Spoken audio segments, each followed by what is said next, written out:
She once stood at the center of American politics. Now, her story feels quieter, but no less compelling. Welcome to the channel's Star Spotlight. For many, the name Sarah Palin brings back a very specific moment in time. A sudden rise, a national spotlight, and a voice that seemed to represent a different kind of political energy. But what happened after the headlines faded is a story that often goes untold. At first glance, it may seem like her journey simply slowed down. But look a little closer, and a more layered picture begins to appear. Before the national stage, Sarah Palin built her life in Alaska. She served as mayor of Wasilla, then later became governor of the state. Her political style was direct, and her image was rooted in everyday American life. That connection helped her stand out, especially during a time when many voters were looking for something different. Then came 2008. As the vice presidential nominee, alongside Senator John McCain, Palin quickly became one of the most recognized figures in the country. For some, she symbolized fresh energy. For others, she became a subject of intense scrutiny. The attention was immediate, and it was overwhelming. That moment would define her public image in ways few could have predicted. But here is where the story takes an interesting turn. After the election, instead of continuing a traditional political path, Palin made a surprising decision. In 2009, she stepped down as governor before completing her term. At the time, it left many people wondering what she would do next. The answer was not simple. Rather than retreating from public life, she shifted into a different kind of presence. She became a media personality, an author, and a public speaker.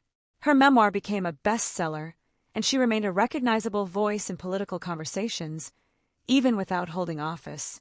Yet behind that visibility, there were challenges that did not always make headlines. Public life can be demanding, especially when it arrives so quickly. Palin faced ongoing criticism, intense media attention, and the pressure of maintaining relevance in a constantly changing landscape. These experiences shaped the way she chose to engage with the world moving forward. There are also lesser-known aspects of her journey that often get overlooked. She focused more on her family life, something she had always valued.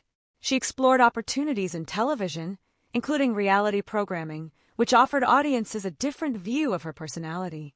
And while she occasionally returned to political discussions, her role was no longer defined by a single title.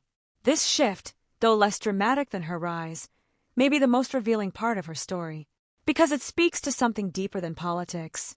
It reflects what happens when a person moves from the center of attention into a more complex, less defined space. A space where identity is no longer shaped by one moment, but by many smaller, quieter choices. Over time, Sarah Palin became less of a headline and more of a chapter in a larger narrative. A reminder of how quickly public life can change and how individuals adapt when it does. Today, she remains a figure people remember, but also one whose path invites reflection. Not just about politics, but about visibility, resilience, and the cost of sudden fame. And perhaps that is why her story still resonates. Not because of where it began, but because of how it continued. If you found this story meaningful, feel free to share your thoughts in the comments. You can also like the video and subscribe for more respectful, in-depth stories like this.